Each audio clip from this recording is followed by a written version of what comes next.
Provide them with career assistance so they can thrive for a lifetime. Join us in honoring warriors at woundedwarriorproject.org/America.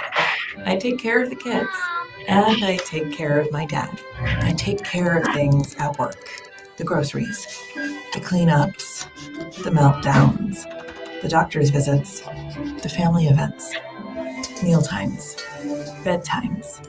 I take care of all the things everyone else needs. But I haven't made time to take care of what I need. Family caregivers are often overloaded. It can feel overwhelming and exhausting. It's no surprise that millions of caregivers experience symptoms of anxiety and depression every year. But help is available because there may only be one you, but you don't have to do it alone. Head to mentalhealthcareworks.org. That's mentalhealthcareworks.org to learn how to get the support you deserve, because mental health care works when you make the call. If you're experiencing a mental health crisis or thoughts of suicide, dial 988, a message from the American Psychiatric Association Foundation.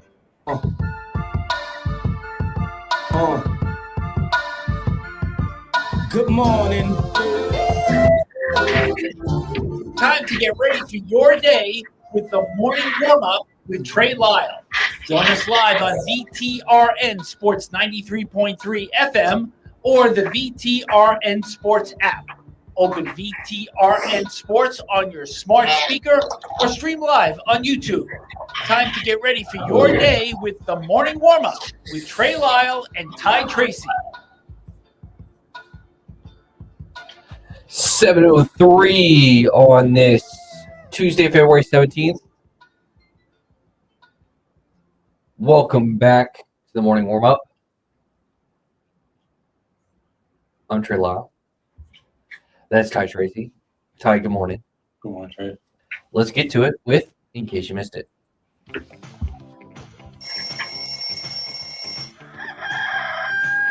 Keeping up with sports 24/7 takes some serious effort, especially when you're sleeping. Don't worry, the morning warm-up stays alert around the clock. Now here is everything you missed last night. All right. What you missed last night. Quickly, we touched on the improvement at the All-Star game. They did get 8.84 million viewers, which is it doubled up viewership of last year's All-Star game. Granted, they did have a nice little lead in and nice little exit, which was the Olympics. But still, that is good. Good to see today.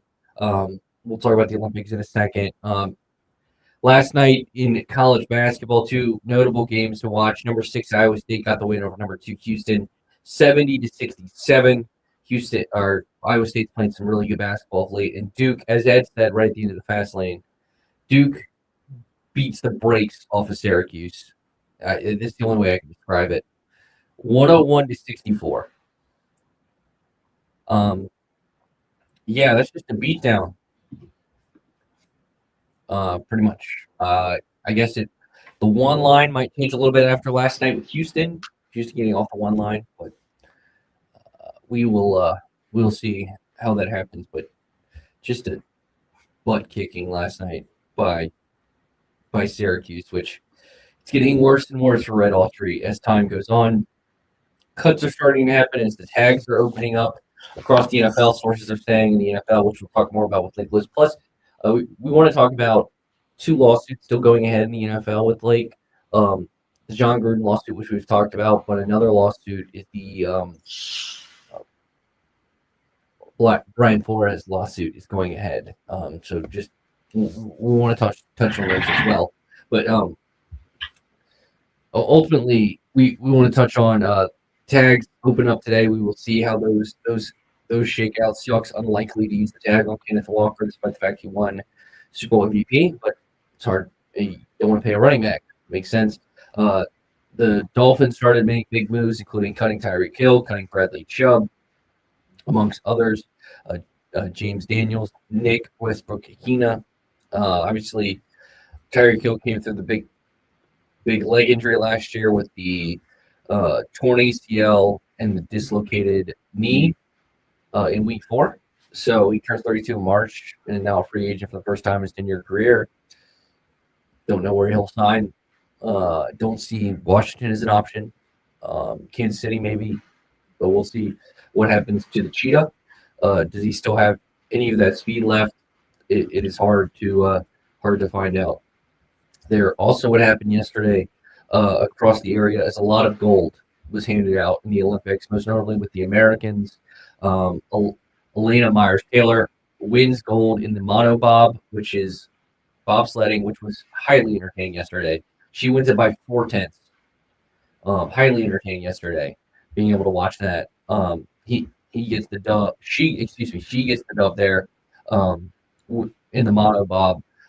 U.S. women who have just, I mean, have gone BTA to the entire world. 5-0 win over Sweden to clinch a spot where they take on Canada, which is one of the most impressive Olympic statistics. Is that this will be the 8th straight Olympic hockey final in women's hockey that features the Americans and the Canadians. So that's eight straight Olympics. So 8 times 4, that's 32 years of this same two teams meeting in the finals. Like, granted, this is not a like-to-like comparison, but it's like Alabama versus Clemson on steroids. But it's been just a dominant run for the U.S. in this round, and then they take they take on their hated rivals, Canada, in the gold medal game. Obviously, on the men's side, the U.S. and Canada are the top 2 seeds in knockout stages, so they're slated, at least favored, to make it to the finals as well. On the men's side of the bracket, now that the NHL players, which both hockey tournaments have been great, so that's gonna be a fun time for the Winter Olympics.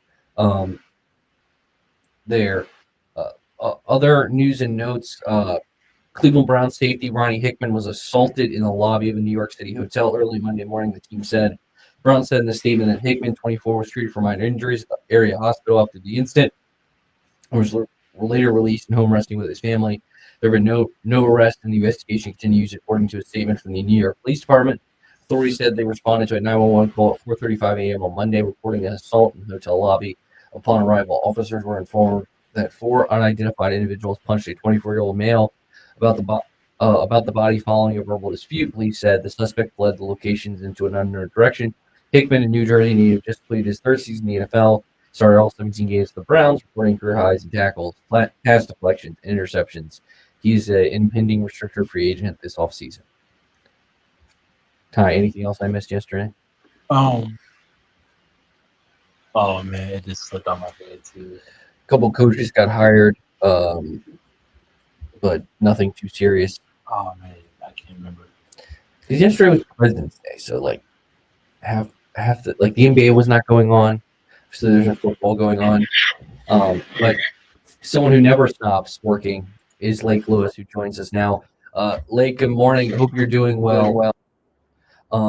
Good. I'm good. Oh, I gotta. There we go. We're sounding better. Can you hear us now? Nope. Oh. I heard you for a second and then just dropped. All right. Good morning, Lake. Yeah. I hope you're doing well. Let's get into this.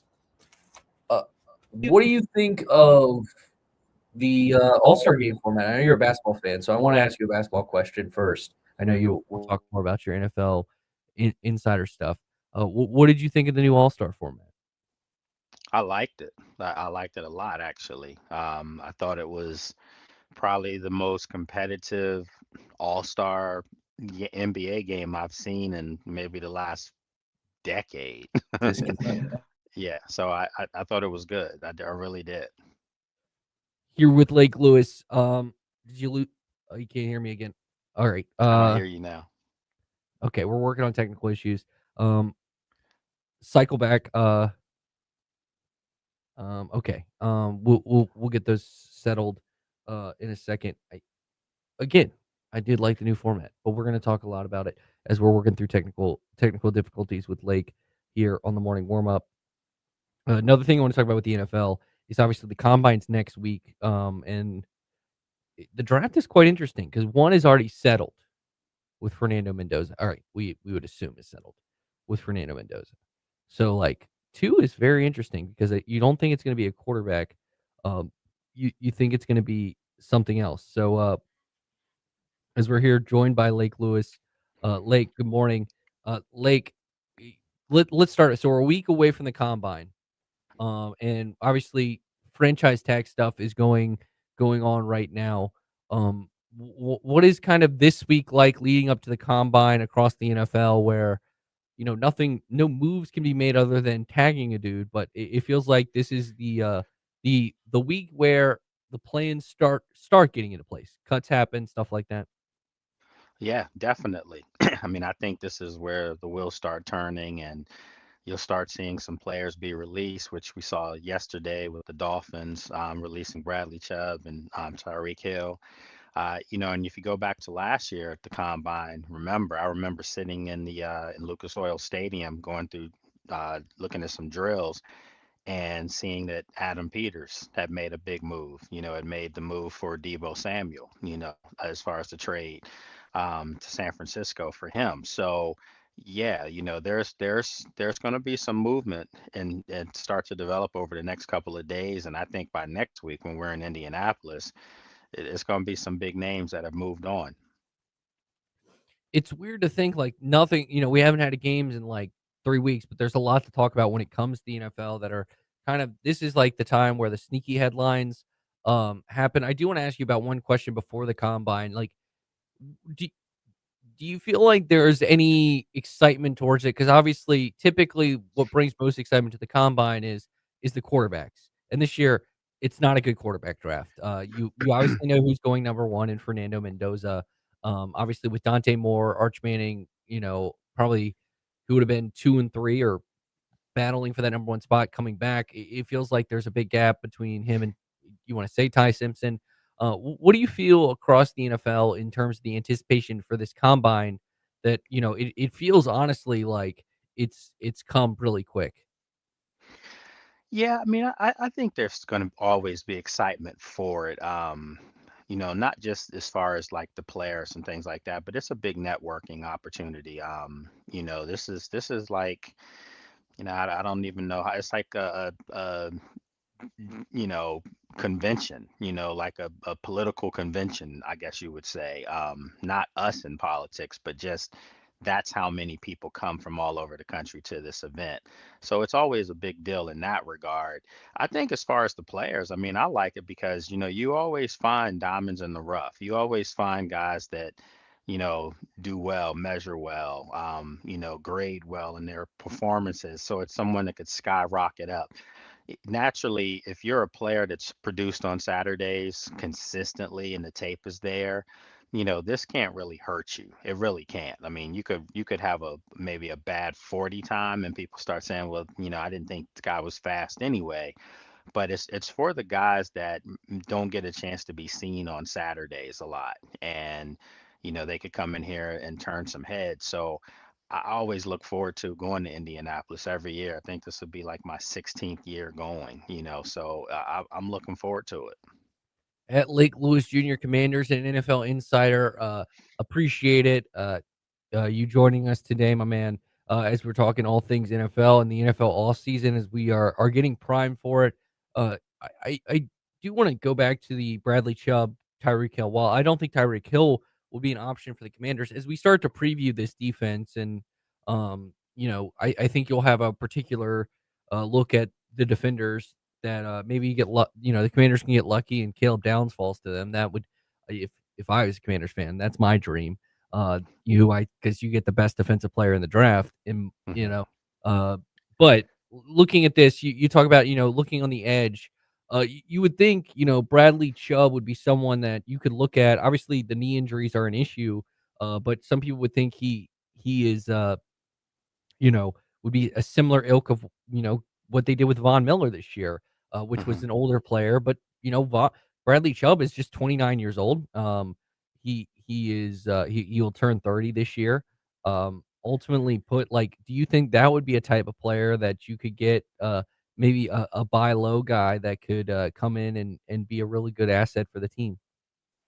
Yeah, I mean, he's the type of player that they could get, and I think he rehabbed, from his injuries pretty well, and he actually did okay last year with Miami. I just think that they're cost cutting. Those two moves just clearly jump off the page as guys that, have been injured over their careers. And, you know, the Dolphins save a lot of money by getting rid of both these guys by releasing them. So I don't think there's a big dead cap hit or anything like that, especially for Bradley Chubb. So if you're Washington, you definitely could take a flyer. You might be able to say, what can he do? But I think that wouldn't be a move that they'd make right away. I think that's a move that they'd see if he's still out there, if he hasn't, fielded any other offers from other teams, with the combine coming, because let's face it, Washington doesn't need to add any more older players to the roster. They need to, and I know he's 29, that's not old by, today's terms. But in football terms, that's getting older, especially if you've had an injury. So, I think that they're going to wait and see what they can do first. Lake, appreciate that. Appreciate you not saying 29 is old. I appreciate that. As someone who may be turning 29 in May. Uh,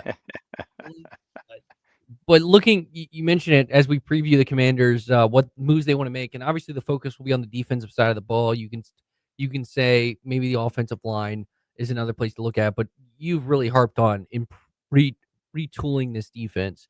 Do you think priority number one is kind of is just speed and youth? It felt like that was the number one thing lacking on this defense. Was obviously injuries were a part of it, but that was partially because you had an aging defense.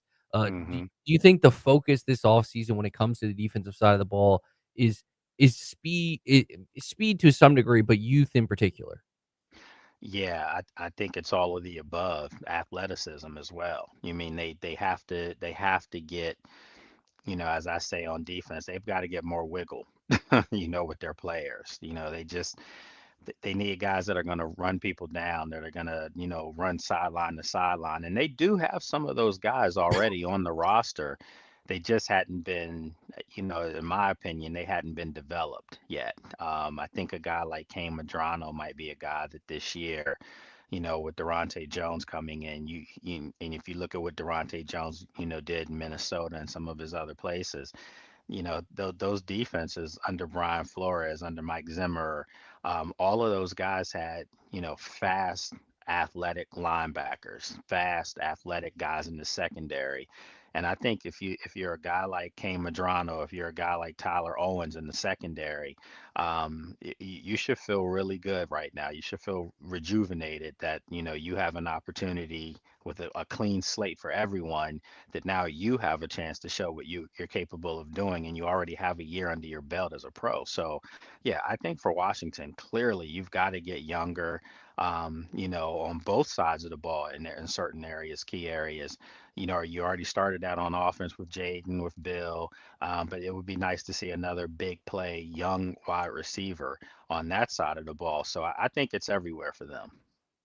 Looking at this, maybe a name to watch is Quay Walker, the Packers linebacker. He's Hmm. 25 Hmm. years old. Obviously, uh, you Bobby Wagner is you're gonna have to replace Bobby Wagner. Like Yeah, whether it's like let's just be real here. Like we don't know if he's coming back. We don't know well, at least I don't know if he's coming back. You would he'll have be a back. better instinct.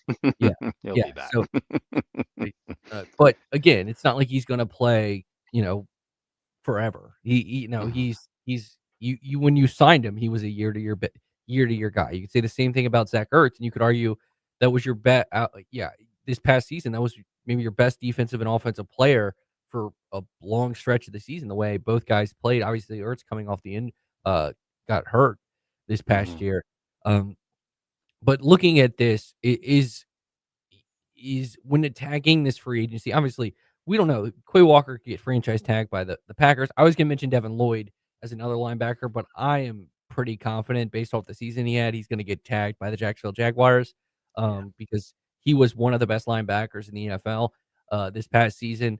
But again, like is when assessing this, how aggressive do you want to see Washington considering this is you have like 2 more years where you truly have kind of kind of like Chicago, kind of like I think New England's going to do it, double down this year and do that. Like, those are the two organizations you're going to be compared to the most in Washington, where you have the rookie quarterback on the right pay scale, where you can be ultra aggressive. Like, where do you want them? Like, if I gave you a 1 to 10 on aggression, where do you want it to be? An 8. I think, I would say that any year. I mean, you can't, if you're trying to win, you've got to be aggressive. If you're trying to win, you've got to put all your eggs or your chips in the middle of the table. I was gonna say put all your eggs in one basket. I just think you got to go for it, and I think that some people have, amnesia, or they've clearly forgotten that as far as all these young quarterbacks and teams, Washington was the first team to basically crack the safe. They got to the NFC Championship game and lost to a way better opponent in the Philadelphia Eagles that year. So they were the first ones to do it. And obviously, we know last year the injuries, the losses, and so people think that they're more of that team than they were the year before, and that's just not true. There's a lot of talent still on that roster, and you still have your most important position covered at quarterback, but they just got to get it squared away on the other side of the ball. So for me, I want them to be uber aggressive in how they attack, fixing this defense, which I think they're going to be. And again, when you talk about free agents and things like that, and off-season moves, I think the team that you might want to research and look at, and I'm not saying that to you directly, Trey, I'm talking about just across the board for any fan that's listening right now. I think you might want to research the Vikings roster, their defensive roster, because normally when you have a coach that moves on, an assistant at least, sometimes they pluck the roster to where they're coming from. As far as they know, maybe there's some younger guys on that roster that, had opportunities but just couldn't get on the field a lot because of some veterans in front of them. Those are the guys that you might want to look at that could walk over to Washington and help them. Sneaky, sneaky. Yeah, the Vikings have some cap issues of their own, so they could have some cap Hmm. casualties that Yep. you could see joining Philadelphia. Obviously, ironically, cap casualties with a rookie quarterback, but that's more because of the moves they made prior to drafting JJ McCarthy, Yep. um, and trying to fit in this window. I'm trying to think of a really good example. I think you look at, I guess, a really good example of this is, and it worked out for Philadelphia despite going short, is Philadelphia acquiring Jalen Phillips in the middle of the season. I know it wasn't year one with Vic Fangio, but like that's the trade they made. They took a risk on a player that had probably some injury red flags, Had some but injuries. Yeah. Vic knew him from his time in Miami, and he succeeded well in Miami, and obviously he succeeded well in Philadelphia, where you would assume he's going to be back with Philadelphia this year, considering how good he was, or he's just going to get paid by some team that can outspin Philadelphia. Yeah. At this point, looking across the league, obviously there are interesting free agents out there. It would be hilarious for us if Trey Hendrickson does sign with the Washington Commanders. I kind of doubt it at this point, but it would be hilarious for us. Ultimately, is there a free agent you can think of out there that is kind of someone you're keeping your eyes on, or maybe even obviously I think a sneaky move by Washington was keeping Tress Way. Like, Hmm. you always want to have a good punter. Like like look at the Super Bowl. Like, granted, I think New England had really good special teams, but like you could argue the best punter kicker combo this year was in Seattle when they won the Super Bowl. Um, I've watched the Super Bowl. One of Michael Dick. Yeah. They're pretty good. But like keeping Tressway was like they handled that. Obviously, it was not probably gonna be a hard move to do, but it's a good move to do. But what are a couple free agents you have your eyes on that might be kind of the under the radar guys that pop? Like I think of the Frankie Louvu signing was kind of an under the radar signing that turned out to be a really good one. Um, we've seen these time in and time. I think both Washington and New England these last 2 years, who have made these surprising deep runs, kind of littered with those. So, What is a Yeah. free agent you keep your eyes on that could be a sneaky name that swings You things? know, that's a good question.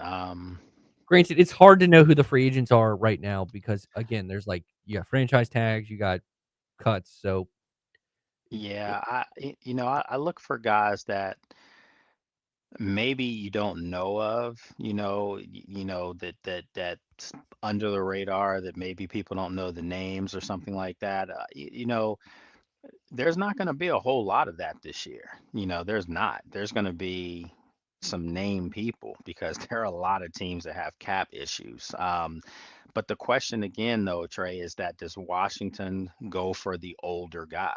Because most of these younger guys, I know you mentioned Lloyd in Jacksonville, everyone's talking about, oh, he'd be perfect for Washington. There's no way he's getting out of Jacksonville. That's what you have franchise tags for. I mean, there's no way he's coming to Washington. So forget that one. There's a couple of guys out there, but I don't know if they're worth it, to be brutally honest with you. I honestly believe that Washington has two guys on their roster that they would rather develop and see what they have with them and Kane Madrano, and then also oh my goodness, the other linebacker that didn't play a lot, played on special teams. Going brain dead this morning. Give me Ali Cajo. There we go. Yeah, I think those two guys are athletic enough to get a look.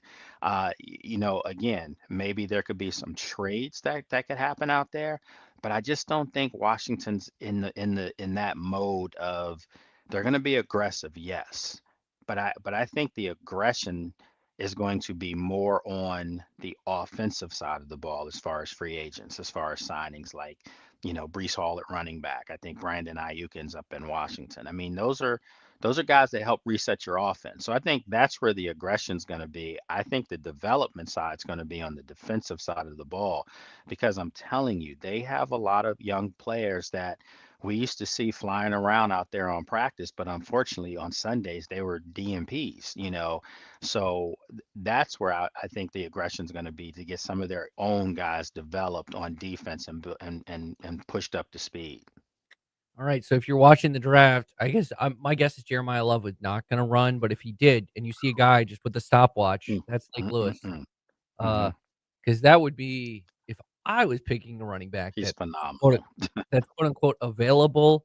No offense to Brees Hall, I would pick Jeremiah Oh, me Love. too. Me too. I mean, I know people are like, oh, if they pick an offensive player, the Adam Peters is malpractice. No, it's not. I mean, I've always said you take the best player on the board who's available, and you let the chips fall where they may. And this guy might be the best player, period, in the draft. That's how good he is. So if he's sitting there at 7, I mean, you got some things you got to really think about. I will say this though. If you draft him at 7, he has to be the day one starter immediately. That could be where it could be a little sticky because there's some people that really like Bill. No offense to Bill. Love is different. Yeah, that's why I kind of audibly laugh when I see all these mock drafts that have him going to Kansas City because I actually think that I mean I think that's a good Oh, fit because oh, it's oh, oh, it's oh. it's just That it's kind of like when the that'd be Eagles, ridiculous. granted different reasons, but like how the Eagles just had Jalen Carter fall in their laps, it's kind of the Hmm. same thing. And I'm not saying that because I'm an Eagles fan, but just because like that good of an organization gets that good of a player, And they're like probably gonna get a good player coming back home too, so to speak. I think Tariq Hill ends up in Kansas City. You know, they're gonna make a run at it for sure. But I if you bet get Love, you put them down as the team to beat in the AFC just overnight. I still I like I don't get like even Mahomes coming off an ACL, I'm like And they hired Eric Eric Bieniemy Bieniemy. Yeah. back. Yeah. Hmm. I still don't. And this is a separate. We can save this for closer to the next season. But like people just discrediting the Chiefs already at this point. I'm like, they still have 15. Like, please just unless 15 is like again. Unless he has two ACL tears. I Yeah, mean, he's I'm not picking against them. Anyways, some tragic news that happened. Trey Johnson passed away. Obviously, he was a stalwart in the early 2000s. Was an All Pro at one point, Pro Bowl player. You could tell he wanted to get back to his community. He was a teacher.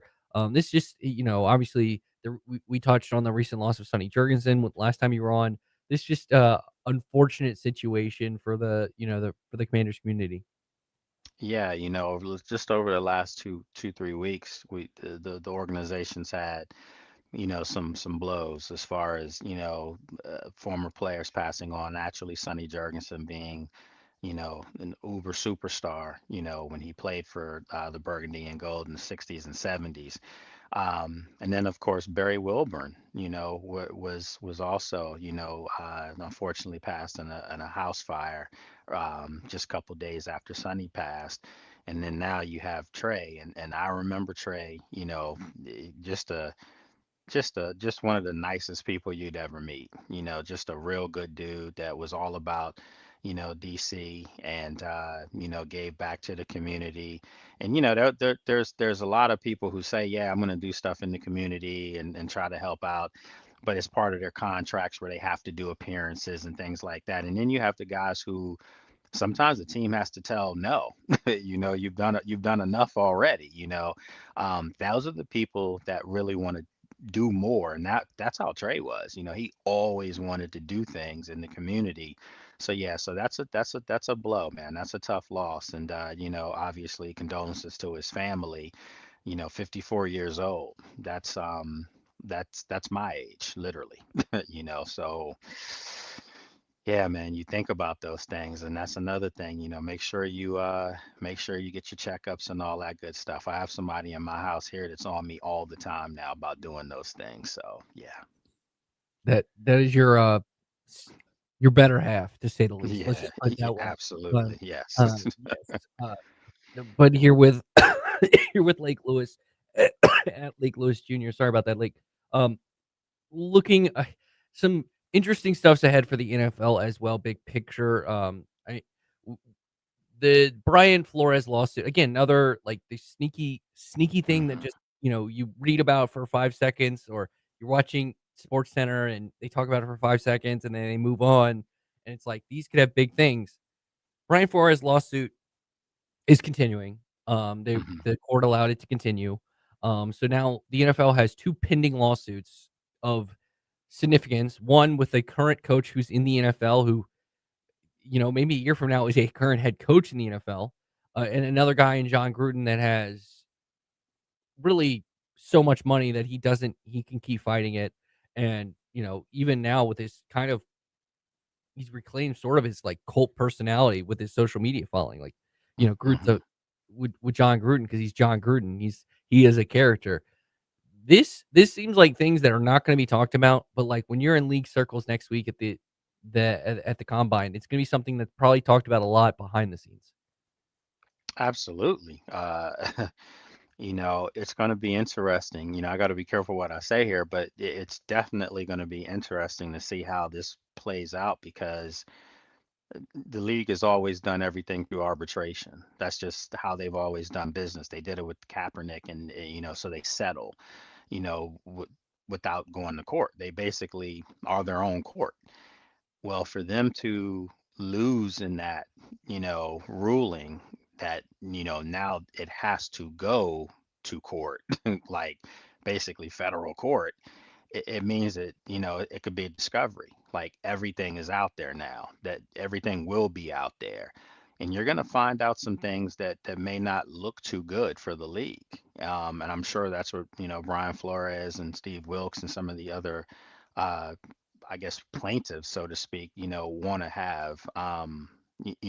have put out there. And this boils down to what's going to come up as, discrimination. Are these guys out of head coaching jobs from being discriminated? And, that stuff's going to come up. And in the climate that we're in now, culture wise, politics wise, in our country, just it's a bad look for the league to have this out right now. And I'm not saying, who's guilty or what, but the point is that in the court of public opinion, when you have to go to court for something, it's never a good look anyway. So now we'll see how this thing plays out. It's just interesting that Brian Flores, with all of these coaching opportunities that came available this year, what was it, like 10 or 11 head coaching jobs, Third of the and league. he didn't get one. And yet he's proven again and again and again that he's a damn good coach, as far, especially on the defensive side of the ball. People are starting to use his schemes. And for him to not get one of those coaching jobs, and actually, ironically, no head coach was a coach of African American descent. Obviously Robert Saleh, who's Arabic or whatever, descent, Lebanese, and he got a job again. He was a former coach. So these are the type of things that people look at side eye. Like, wait a minute, why isn't Flores getting any kind of opportunities? Is he being used as a Rooney Rule as far as an interview process to cover that? So we'll see. We'll see how this plays out, but it doesn't look good. It doesn't.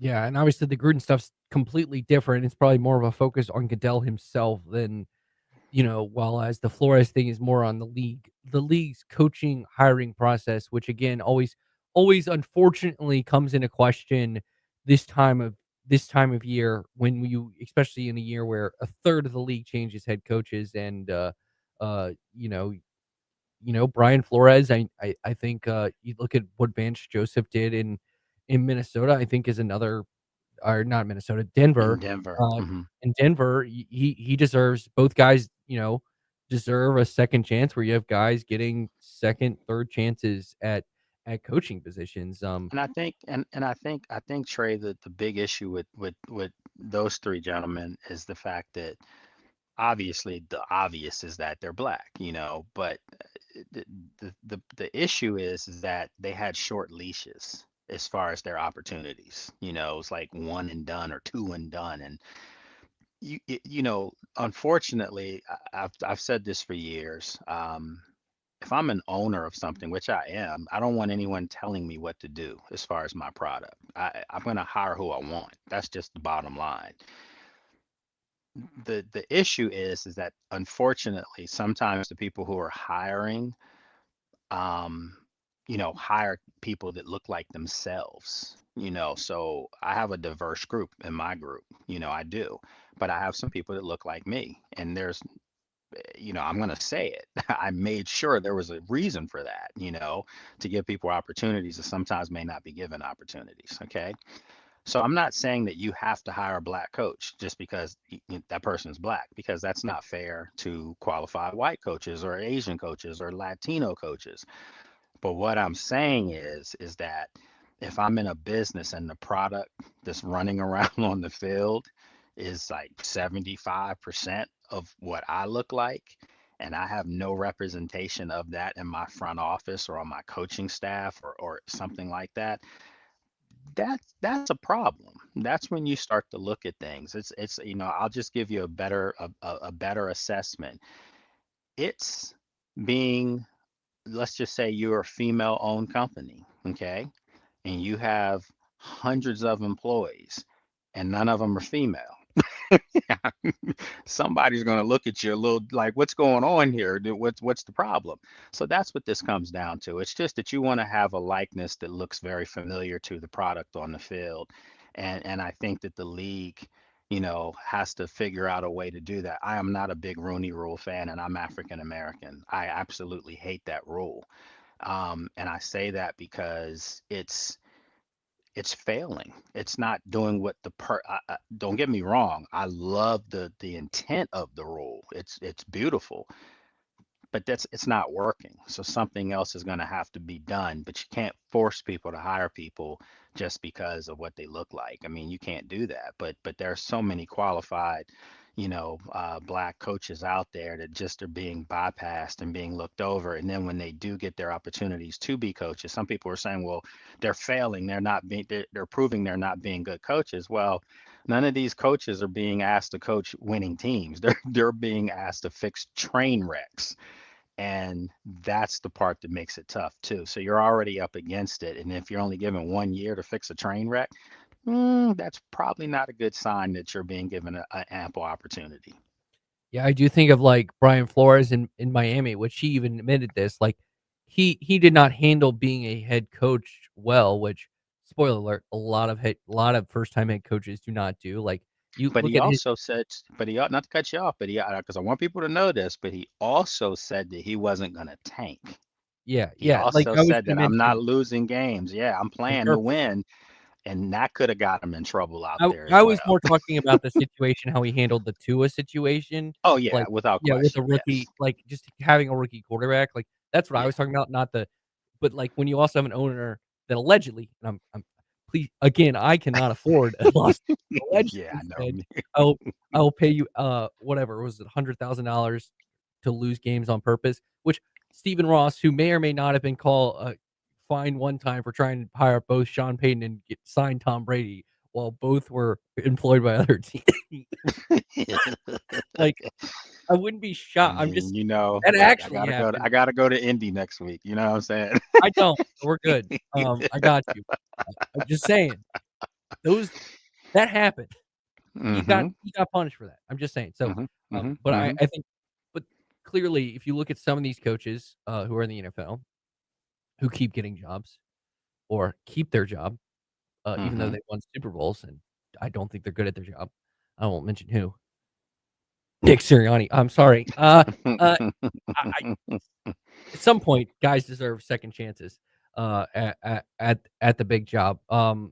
Even when they humble themselves, like a Vance Joseph, who you could argue is a better example than Brian Flores to some degree, because Vance Joseph got probably less run at his head coaching stint with the Broncos, and and got replaced by an even more incompetent person in Nathaniel Hackett, and was humble enough to go back to Denver and had a defense that carried them to an AFC championship game and basically won them the AFC championship if they don't make one mistake. So, um, I say it all the time, and I also say it all the time too that Wilkes in San Francisco, you know, gets basically made out to be the scapegoat for them losing the Super Bowl or something like that. Not a regular season game. We're talking about for it all, and he gets made out to be the scapegoat. And no offense to Kyle, because I know Kyle, but last time I looked, Kyle's never won a Super Bowl, and he's had some pretty good rosters too. So, hey, what are we doing here? always fun lake at Lake Lewis Jr. Your guy Michael Jordan won the Daytona 500, so celebrate that too. Appreciate the time this morning, my man, and safe travels to Indy. And if we can't, I know it's gonna be busy, so we can't connect with you next week. We'll get your recap in 2 weeks. Yeah, I plan on. I'm flying back Tuesday morning, so yeah, I mean we can do it. Maybe Wednesday or so. Sounds good. We'll always adjust. Well, I appreciate the time this morning, my man, and we'll talk again soon. Okay, take care. Good seeing you guys. All right, when we come back, we'll have today in sports history plus some other fun stuff to talk about. This is the morning warm up on VCR in Sports.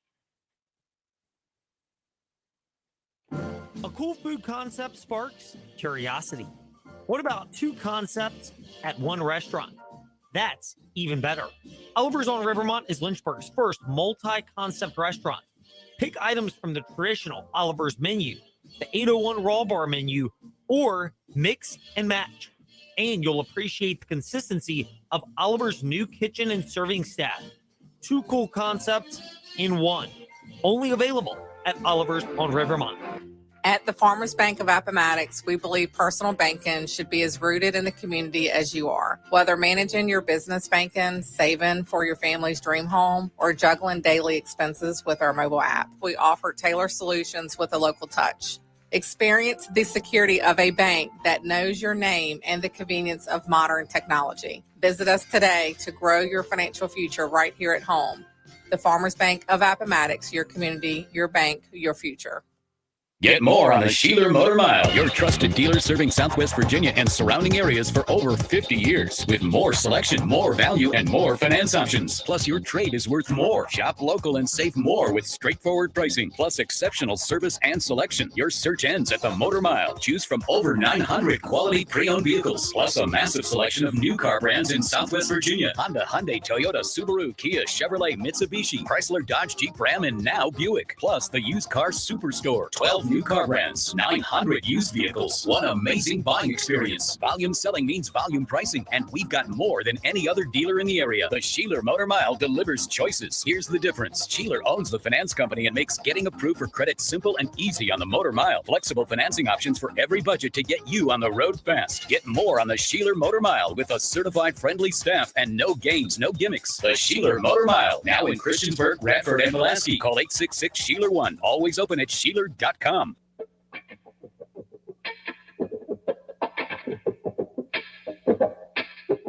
Good morning. We are just getting your day started here on VTRN Sports with the morning warm-up. Stay connected with the show at Trey Lyle VT and Ty Tracy 90 on Facebook, Twitter, and Instagram. Listen wherever you are with the VTRN Sports app or watch the show live on YouTube at youtube.com/VTRN Sports Lynchburg. Now, back to the morning warm-up. 7:47 on this Tuesday, February 17th. Welcome back to the morning warm-up. I'm Trey Lyle. That's Ty Tracy. If you missed any part of our Lake Lewis conversation, make sure you go to the morning warm-up wherever you get your podcast. You can. We started out talking about what he wants to see from the Commanders, and then we ended with lawsuits and why black coaches are maybe not getting hired in the NFL. And I think it was a very fascinating conversation because I do think there are qualified coaches out there that deserve, especially a second chance at being a head coach, especially when there are certain coaches that getting hired who had terrible first stints. I mean, luckily Matt Nagy did not get hired because then I think that would be like even worse because he was Matt Nagy. Anyways, let's get to today in sports history. Tyrod waiting. Tyrod scrambling. Back at the 20. Fires end zone and is caught for the touchdown by Roberts. It's a miracle in Blacksburg. Tyrod did it, Mikey. Tyrod did it. It's time for Today in Sports History. Play action. Salter to throw back to the left, and it's caught in the end zone. Light him up. Touchdown, Liberty. Bentley Henshaw. From ruin to redemption, the Virginia Cavaliers are the 2019 NCAA National Champions. Let's hear what Ty really knows about what happened on this day in sports history. All right, Ty. On this date, February 17th, the year of our Lord. I had to double check it was February 17th. I'm just messing. All right, we're gonna go back to what I've quizzed you on when it comes to NASCAR. 1974. Richard Petty won his. Oh, I just told you. Never mind. Richard Petty won his second straight Daytona 500. It was his fifth, which he also won in 64, 66, 71, and 73. So, I wouldn't got that anyway. But I told you, like 80s, pre-80s, just go Richard Petty. Okay.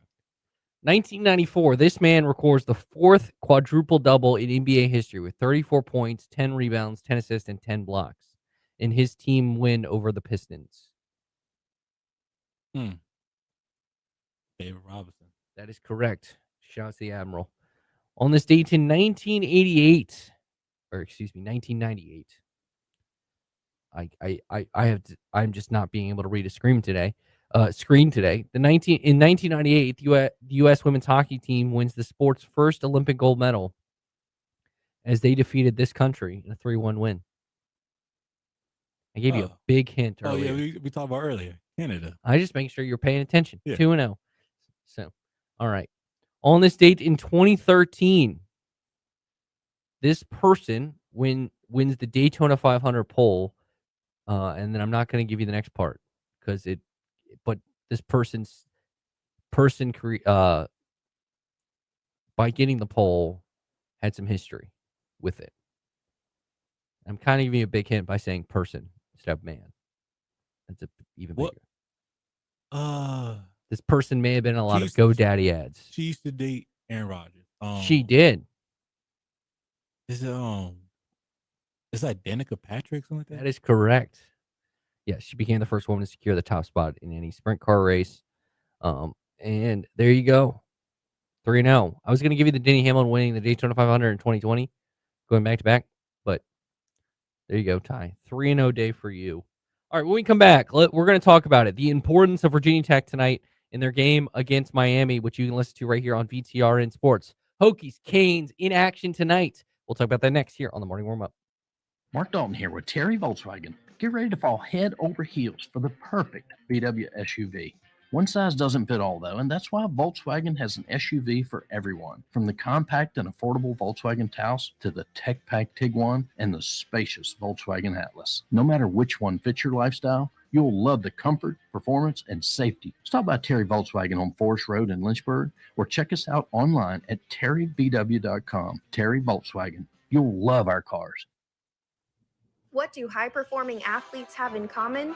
They don't just train their bodies, they train their minds. The best competitors have a strong mental support system that keeps them focused, confident, and at the top of their game. Want that same support in your own life? Central Virginia Counseling can help.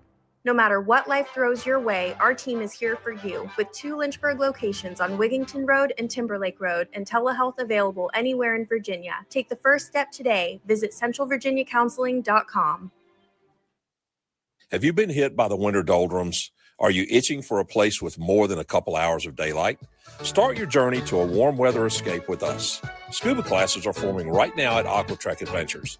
We can have you ready for a warm, relaxing excursion to a sunny tropical destination, including our spring getaway to sunny Florida. Take the first step. Call Aquatrek Adventures on Mill Lane in Salem and visit our website at aquatrekadventures.com to sign up for the certification or your trip. Yes, you want this winter to continue. The frozen temperatures, the snow, the sleet, the ice, and everything else. At InsaneRadioDeals.com at least, because now through March 2nd, it's time to let it go, let go, let go of every item. Now through March 2nd, 3-2. Get 32% off the list price of every item at InsaneRadioDeals.com. It's simple. Enter the promo code FROZEN at checkout now through March 2nd at InsaneRadioDeals.com for 32% off the list price of every item. Normal restrictions still apply. Good morning. We are just getting your day started here on VTRN Sports with the morning warm-up. Stay connected with the show at Trey Lyle VT and Ty Tracy 90 on Facebook, Twitter, and Instagram. Listen wherever you are with the VTRN Sports app or watch the show live on YouTube at youtube.com/VTRN Sports Lynchburg. Now, back to the morning warm-up. 7:54 on this Tuesday, February 17th. Welcome back to the morning warm-up. I'm Trey Lyle. That is Ty Tracy. Bigger conversation with Lake. By the way, 76-15 is Ty Tracy's record now for today in sports history. Just kicking my butt.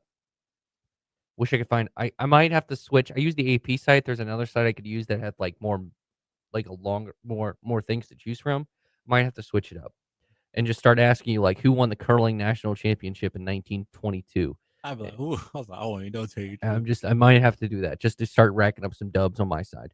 Ed made a joke the other day on the fast lane that was it last week that we need an intern back because they do terrible.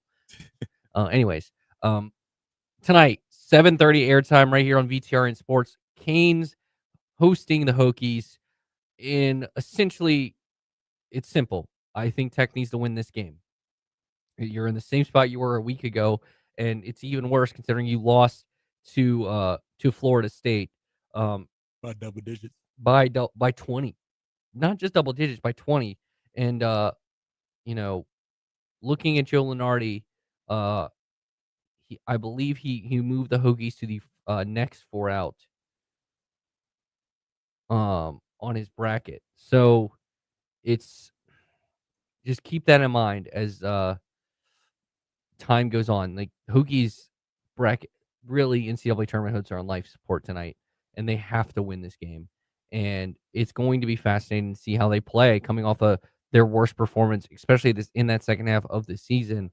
And I'm very intrigued to see how the Hokies respond. They've responded a lot this season in the right way, and can they do it one more time against Miami? Ty. This is I would say like a do or die game for them because not last week, they had to get like you play against Florida State, you laid an egg, and that was a win that you needed, especially coming off a big win against Clemson. Now it's a lot of pressure on them tonight as well. I think they're at Miami, right? Yeah, at Miami. At Miami, and this is a must-needed win to keep your head over the water if you want to make the NCAA tournament. Yeah. So the latest Joey brackets has the Hokies now at next 4 out. So you got some work to do, man. Just to keep that in mind. By the way, Lenardi has UVA sitting as a 5 seed. If anyone's intrigued by that, in his latest round of bracketology that came out yesterday. I won't be surprised. I won't surprise. I think UVA can get to the 4 line the way they're playing. I think that's right now. I see them between 4 to 6. Yes. But again, back to the Hokies. Must-win game tonight. You have to get it done. I mean, you need to show life. You need to play so much better defensively, and you just need to be, simply put, a lot better, a lot better. And it's very frustrating to see, if you're a fan, the performance coming off of Florida State. Now you're at Miami, and you really need to win this game. Plus, you need to get back to 500 in the ACC, and you have to play so much better tonight. And I'm looking at Neo Dallas. I'm looking at Amani Hansberry. You really need to step up against Miami team that is playing a really good basketball league. Mm-hmm. So, that's the thing. Like, Miami has jumped NC State. They're coming off a win. They stole one against NC State. Yeah. So maybe they're playing, that's an emotional, you can kind of play off that emotional high they got against NC State. And I think I'm looking at this game early, and if Virginia Tech can come out fast and play with aggression and play fast early, they can win this game. They can easily win this game. It's an 8.5 point spread. It was the same against Clemson last week, but for Virginia Tech, I think this is a must-win game, considering your NCAA tournament hopes are on life support, and you can get a third quad 1 win. That would be massive for your resume, and it would set you up where if you can somehow split those games between Carolina and Virginia, you have a shot, and a key word is a shot at making the NCAA tournament. Well, we'll find out how they do. We'll react to it tomorrow. Plus, we'll talk about UVA and their hot play with Preston Willett. Hope to have him on. Hope to have Bryson Gordon on as well, talking Liberty. So we're talking about the 2 winning teams right now. Hopefully the Hokies can join that group. We'll find out tomorrow. Bye, everybody.